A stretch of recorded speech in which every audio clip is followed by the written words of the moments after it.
अस्सलाम वालेकुम students, this is Syed Muzammil Ali, your tutor for CAF eight audit and assurance. तो प्यारे स्टूडेंट्स, आज हम ऑटम 2025 क्वेश्चन नंबर 2 को डिस्कस करेंगे। एग्जामिनर ने क्वेश्चन नंबर 2 रिटर्न रिप्रेजेंटेशन के टॉपिक से पूछा है। आए सिनेरियो को रीड करता है। Question number 2, you are the audit senior for Noor engineering limited, a listed manufacturing company. The audit for the year ended 30 June 2025 is at the finalization state. Is at the finalization stage. During the audit, following matters have been noted. तो पहला paragraph में तो ऐसा जो है वो general बातें लिखी हुई हैं कि भाई हम जो है इस केस के अंदर ऑडिट सीनियर की बात हो रही है। सही है, मतलब जो जवाब देगा वो ऑडिट सीनियर जवाब देगा। You are the audit senior, सही है। क्लाइंट है नूर इंजीनियरिंग लिमिटेड, और जो नूर इंजीनियरिंग लिमिटेड है एक लिस्टेड एंटिटी है, लिस्टेड मैन्युफैक्चरिंग कंपनी है, और ईयर एंड जो इस सवाल में गिवन है वो 30 जून 2025 में 30 जून 2025 का है। सही, चूंकि आपको ये बात पता है कि रिटर्न रिप्रेजेंटेशन जो है वो फाइनलाइजेशन स्टेज पे की जाती है, तो भाई एग्जामिनर ने भी ये बात लिख दी कि the audit for the year ended 30 June 2025 is at the finalization stage. During the audit the following matters have been noted. अब वो 4-5 मैटर्स क्या है पढ़ते हैं। Matter number 1, management has prepared a cash flow forecast for the next 12 months showing sufficient liquidity despite incurring losses for the past 3 years. NEL also has renewed its major bank loan after the year end. भाई ये बता रहा है कि management ने जो है वो कैश फ्लो फोरकास्ट जो है वो प्रिपेयर कर दिया for the next 12 months showing sufficient liquidity. यानी भाई इसमें गोइंग कंसर्न की बातें चल रही हैं। सही, गोइंग कंसर्न की असेसमेंट की बातें चल रही हैं, और इसमें ये बात ये भी बता रहा है कि हमने एक मेजर लोन था जो हमारा रिन्यू हो गया। चले आगे चलें। Inventory includes a significant quantity of slow-moving products. Management asserts that the net realizable value exceed cost based on the expected sales during the next 6 months. Again भाई आपको पता है कि एस्टिमेट्स इन्वॉल्व है इन्वेंट्री में, IS2 की cost क्या होगी, NRV क्या होगी। सिंपल सी बात है, मैनेजमेंट कह रही है कि NRV जो है वो एक्सीड्स कर जाएगी। सही है, किससे? कॉस्ट से। इसका क्या मतलब है कि NRV का प्रोविजन नहीं आएगा। चलें आगे चलें। During the year, NEL sold goods worth ₹55 million to a company owned by the CEO spouse. तो अब इसके क्या मतलब है? यहाँ पे कोई रिलेटेड पार्टी ट्रांजैक्शंस के बारे में बात कर रही है कि भाई CEO स्पाउस की कंपनी है और NEL ने 45 मिलियन के गुड उसे सोल्ड कर दिए। NEL incurred marketing expense of ₹500 million during the year, a substantial rise compared to prior periods. और चौथी बात जो कि डिस्कशन में चल रही है फाइनेंशियल स्टेज पे, वो क्या है कि मार्केटिंग एक्सपेंस कर दिया जो कि 500 मिलियन का है। हाँ, रिक्वायरमेंट पड़े। For each of the above matters, discuss the need for obtaining a written representation. देखिए स्टूडेंट्स, चूंकि तो मैं आपको प्रीएम्बल में बता रहा हूँ कि जो है ये सवाल एग्जामिनर ने रिटर्न रिप्रेजेंटेशन से पूछा। सही है, एग्जाम के अंदर मैं मौजूद नहीं होऊंगा आपको बताने के लिए कि सवाल किस टॉपिक का है। ठीक है, तो भाई जब आप सवाल पढ़े ना तो पहले रिक्वायरमेंट पढ़ लीजिएगा। पहले क्या पढ़ लीजिएगा? रिक्वायरमेंट, ताकि आपको एटलीस्ट मालूम तो चल सके, क्या मालूम चल सके कि किस टॉपिक से पूछा जा रहा है। फॉर एग्जाम्पल अभी क्वेश्चन नंबर 2, 1, 2, 3, 4 पढ़ते हुए आते और फिर आप जो है वो नीचे टॉपिक पढ़ रहे होते। For each of the above matter discuss the need for obtaining a written representation. तो सबसे पहला स्टेप क्या है? सबसे पहला स्टेप ये है कि आपको रिक्वायरमेंट पहले पढ़नी है। मैंने आपको रिक्वायरमेंट इसलिए पहले नहीं पढ़ाई क्योंकि मैं क्लास में बता रहा हूं कि ये सवाल जो है किससे पूछा गया है। फॉर एग्जांपल जैसे मैंने ऑडिट रिपोर्टिंग का सवाल आप लोग को करवाया था, तो वहां पे मैंने आपको पहले जो है बता दिया था कि ये सवाल ऑडिट रिपोर्ट से पूछा गया है। जैसे ये सवाल मैं आपको करवा रहा हूं, तो यहाँ पे मैंने आपको पहले बता दिया है कि ये सवाल किससे पूछा गया है? रिटन रिप्रेजेंटेशन से पूछा गया है। एग्जाम के अंदर ये गलती नहीं करेगा भाई, एग्जाम के अंदर रिक्वायरमेंट पहले पढ़ेगा और फिर केस पढ़ेगा। एनीहाउ ये बात मैंने आपको जो है वो समझा दी है। रिक्वायरमेंट क्या है? For each of the above matters, discuss the need for obtaining a written representation letter, 8 marks. Again, देखिए स्टूडेंट्स, सबसे पहली चीज जो मैं आपको एम्फेसाइज कर रहा हूं, रिक्वायरमेंट पढ़ के, केस पढ़ के लिखने नहीं बैठ जाना। अगर तो रिक्वायरमेंट पढ़ के, केस पढ़ के लिखने बैठ गया ना, तो लाजमी आपका पेपर जो है वो टाइमली कंप्लीट नहीं होगा। आपको प्रॉपर प्लान करना है। ये बात पता है, 8 मार्क्स। अब जब आपको पता 8 मार्क्स का है तो आपके पास 4 सिनेरियो है। 4 सिनेरियो में आपको जो है वो 2 मार्क्स उठाने हैं। ठीक है, कितने मार्क्स उठाने हैं? 4 × 2 = 8। फॉर एग्जाम्पल आप में से कुछ लोगों को पता है कि कब रिटर्न रिप्रेजेंटेशन जाएगा, कुछ लोगों को पता है कब रिटर्न रिप्रेजेंटेशन नहीं जाएगा। फॉर एग्जांपल अब आप जो है वो पार्ट नंबर 2 से जिसे कहते हैं ना, आपको नहीं पता कि हम इसमें देंगे नहीं देंगे, लेकिन आपको पार्ट नंबर 1 का आंसर पता है, पार्ट नंबर 3 का पता है, पार्ट नंबर 4 का पता है, तो भाई आपको जो पता है ना आप उसको लिख दो। आप पार्ट नंबर 1 का लिख दो आंसर, 2 की जगह छोड़ देना, सही है, 4 5 8 10 लाइनें छोड़ देना, फिर 3 का लिख देना, 4 का लिख देना, सही है। ये इंडिपेंडेंट केसेस है। क्या है ये? Independent cases. For each of the matters discuss the need for obtaining a written representation. For example आपने आंसर नंबर 2 को, सॉरी आपको सिनेरियो नंबर 2 और सिनेरियो नंबर 3 नहीं पता, तो इसका मतलब ये है अगर आपने सिनेरियो नंबर 1 सही बताया तो आपको 2 नंबर मिलेंगे, और आपने सिनेरियो नंबर 4 से बताया तो आपको 2 नंबर मिलेंगे। 2 + 2 4। इसका क्या मतलब है कि भाई ये आपस में एक दूसरे से लिंक नहीं है, ठीक है। तो ये बात आपको टेंशन लेस कर देनी है, आपको ये चीज समझानी है कि भाई सिनेरियो में चीजें लिंक हैं या चीजें लिंक नहीं है। जिस तरह मैंने जब ऑडिट रिपोर्टिंग का सवाल कराया था तो वहां पे मैंने बताया था सिनेरियो 1 सिनेरियो 2 भाई वो क्या है, वो आप एक दूसरे से लिंक्ड हैं, आपको जो है वो एक ही केस पे इवैल्यूएशन करनी है, यानी एक ही क्लाइंट है और 2 मल्टीपल क्लाइंट नहीं है। तो आज में भी क्लाइंट तो एक ही है, क्लाइंट क्या है, एक ही है, लेकिन इसमें 4 जो है वो अलग अलग सिनेरियोस गिवन है। अब आप ये बात समझ चुके हैं कि 4 सिनेरियोस गिवन है तो 2 मार्क्स, तो कितने मार्क्स? 2 मार्क्स, सही है। हर सिनेरियो को 2 मार्क, सही। अब ये 2 मार्क कैसे मिलेंगे भाई? अब सवाल पढ़ें। For each of the above matters discuss the need for obtaining a written representation, यानी आपको बताना है कि सिनेरियो 1 में रिटर्न रिप्रेजेंटेशन लेनी चाहिए या नहीं लेनी चाहिए, और अगर लेनी चाहिए तो क्यों लेनी चाहिए, और अगर लेनी नहीं चाहिए तो क्यों नहीं लेनी चाहिए। यानी 1 नंबर होगा इस बात को आइडेंटिफाई करने का कि हमें रिटर्न रिप्रेजेंटेशन लेनी चाहिए या नहीं लेनी चाहिए, और 1 मार्क होगा, सही है, इस चीज को एक्सप्लेन करने का कि अगर तो रिटर्न रिप्रेजेंटेशन लेनी चाहिए तो क्यों लेनी चाहिए, और अगर रिटर्न रिप्रेजेंटेशन नहीं लेनी चाहिए तो क्यों नहीं लेनी चाहिए। तो अब मैंने आपको कितना क्लियर कर दिया कि आपको हेपेजेट नहीं होना, आपको सिनेरियो टू सिनेरियो फोकस करना है। तो आप पॉइंट नंबर 1 पे आएंगे, फोकस करेंगे, सोचेंगे लेनी चाहिए नहीं लेनी चाहिए, और अगर लेनी चाहिए तो क्यों लेनी चाहिए, नहीं लेनी चाहिए तो क्यों नहीं लेनी चाहिए। उम्मीद है कि मैंने आपको ये बात अच्छे से समझा दी होगी। आगे चले, आ जाए। अब पहला केस है matter going concern assessment, cash flow forecast and loan renewal despite losses for 3 years. देखें भाई ये मैंडेटरी रिटर्न रिप्रेजेंटेशन है। अच्छा, मैंडेटरी रिटर्न रिप्रेजेंटेशन क्यों है? क्योंकि आइजा 570 कहता है, आइजा 570 क्या कहता है कि भाई अगर तो गोइंग कंसर्न के इंडिकेटर्स हों तो ऑडिटर जी बकिया आइजा 570 के प्रोसीजर्स तो परफॉर्म करेगा ही करेगा, उसके अलावा मैनेजमेंट से रिटर्न रिप्रेजेंटेशन लेटर भी लेगा। अब आप लोगों को मैं ये समझा दूं रिटर्न रिप्रेजेंटेशन लेटर होता क्या है।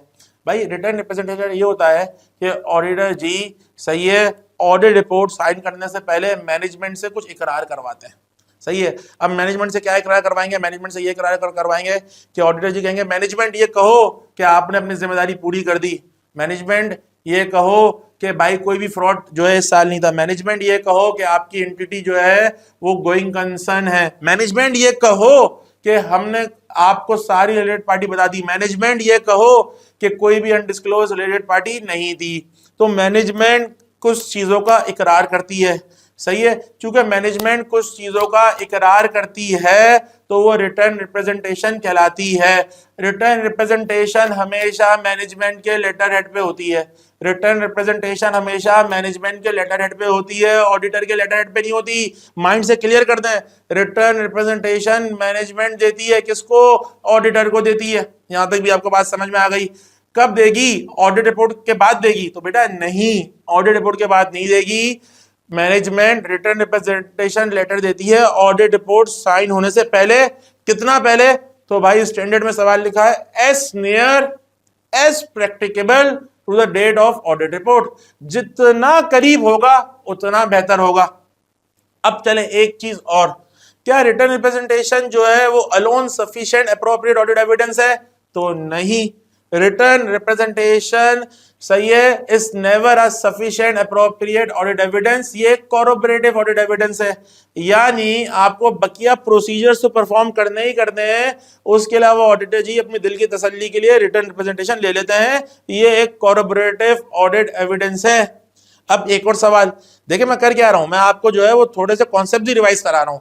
अगर तो रिटर्न रिप्रेजेंटेशन मैनेजमेंट देने से इनकार कर दे, रिटर्न रिप्रेजेंटेशन मैनेजमेंट ने देने से इनकार कर दिया तो ये स्कोप लिमिटेशन है। स्कोप लिमिटेशन क्यों है?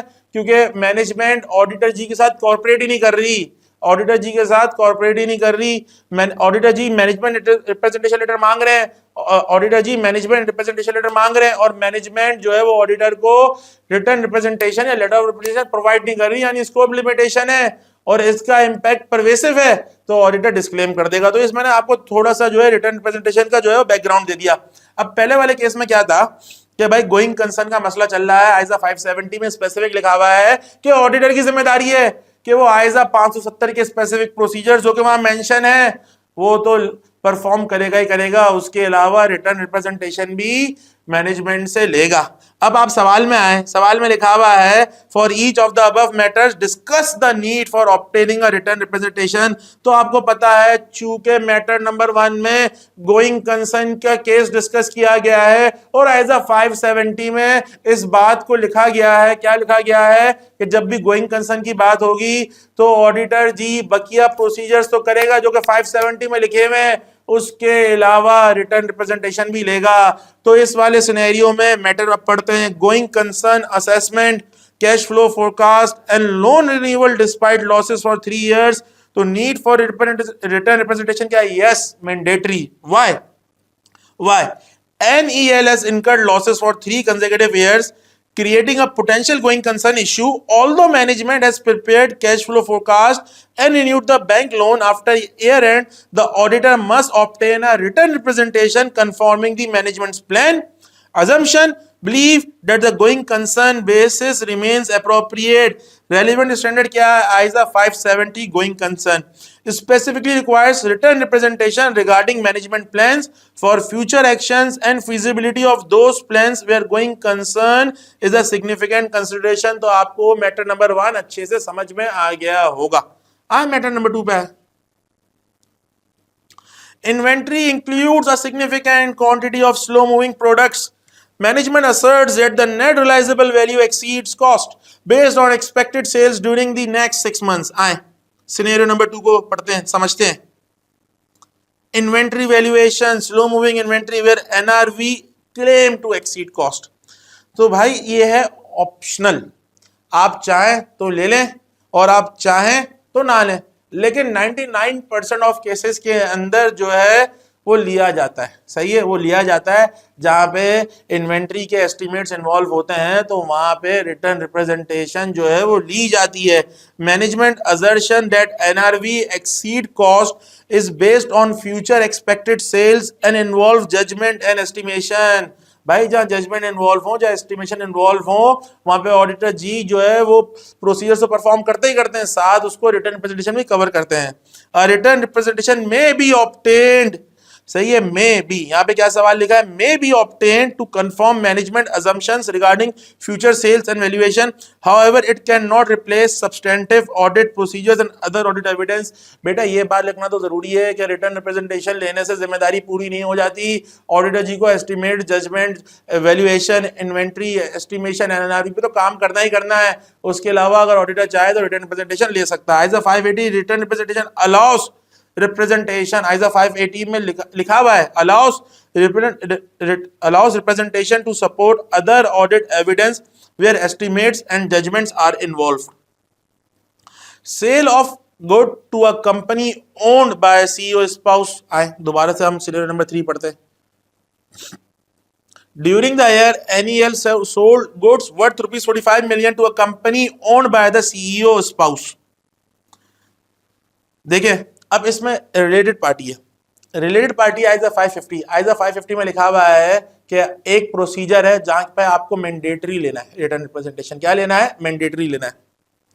Sale of goods to a company owned by CEO spouse, तो ये मैंडेटरी है। मैंडेटरी क्यों है?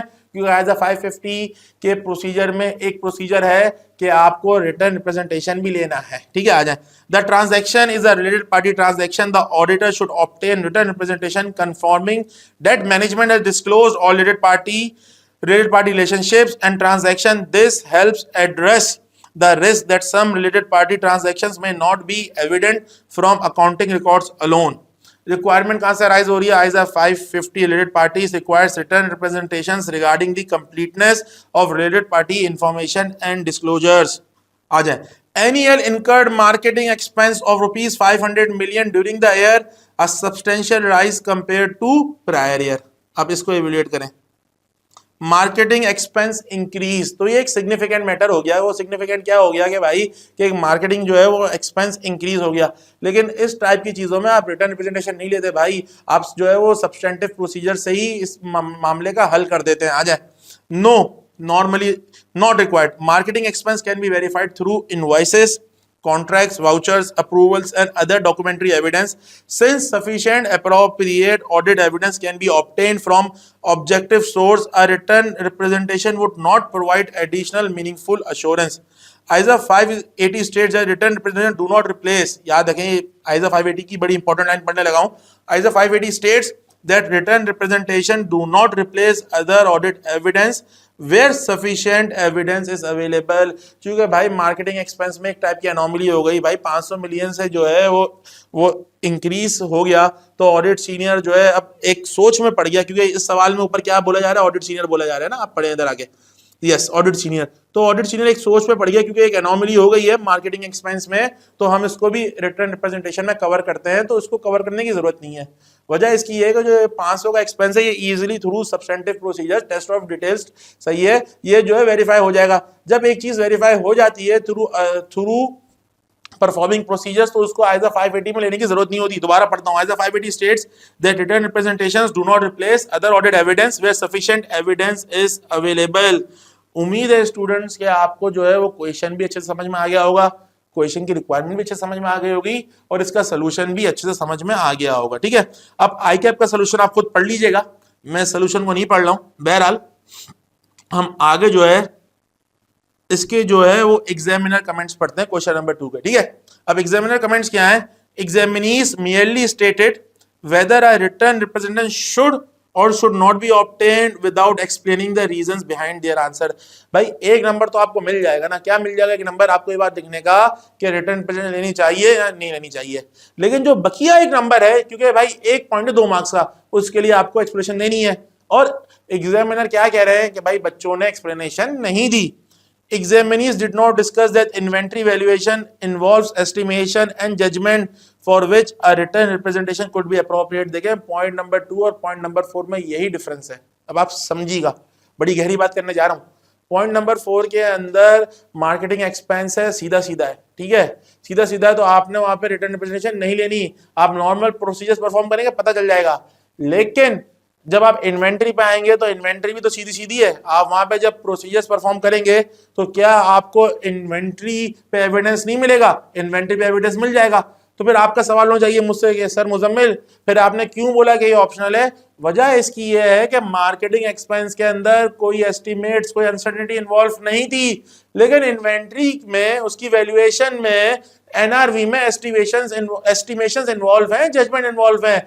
और भाई आइजा अलाउ करता है, आइजा 580 अलाउ करता है कि अगर तो जजमेंट्स इन्वॉल्व हो रही हैं, एस्टिमेशन इन्वॉल्व हो रही हैं, तो आप रिटर्न रिप्रेजेंटेशन ले सकते हैं, सही है, एडिशनल टू जो आपको उस पे ऑडिट प्रोसीजर्स परफॉर्म करने हैं। तो ये तो डिफरेंस है पॉइंट नंबर 2 पॉइंट नंबर 4 में। और क्या डिफरेंस है? पॉइंट नंबर 4 में चूंकि एस्टिमेशन इन्वॉल्व नहीं है तो आप नहीं लेंगे, लेकिन पॉइंट नंबर 2 में एस्टिमेशन इन्वॉल्व थे, जब भी आपने अदर ऑडिट प्रोसीजर परफॉर्म किए सो किए, उसके अलावा साथ साथ आपने रिटर्न रिप्रेजेंटेशन भी ले लिया है। Marking scheme 1 mark for stating whether the auditor should obtain or not obtain the written representation, 1 mark for reasoning the appropriateness of obtaining the written representation, 4 marks। तो स्टूडेंट्स आप समझें कि कितना जरूरी है कि सवाल की रिक्वायरमेंट को प्लान करना।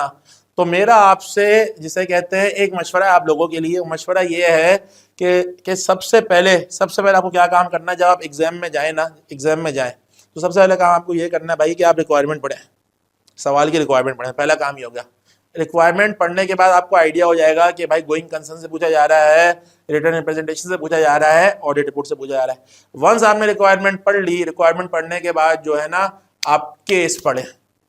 जब आपने केस पढ़ लिया तो फिर रिक्वायरमेंट चूंकि आपने ऑलरेडी पढ़ी हुई, आपको उसके मार्क्स पता है, तो आप अपने दिमाग में सोचें कि इस मार्क्स का ब्रेकडाउन क्या होगा। जिस तरह मैं आपको पास पेपर करवा रहा हूँ तो वहां पे मैं आपको सोचने का तरीका बता रहा हूँ। सही, उम्मीद है कि आपको जो है ये सवाल question number 2, I think yes, question number 2 written presentation अच्छे से समझ में आ गया होगा। इंशाल्लाह नेक्स्ट वीडियो में मुलाकात होती है। अपना ख्याल रखें। अल्लाह हाफिज।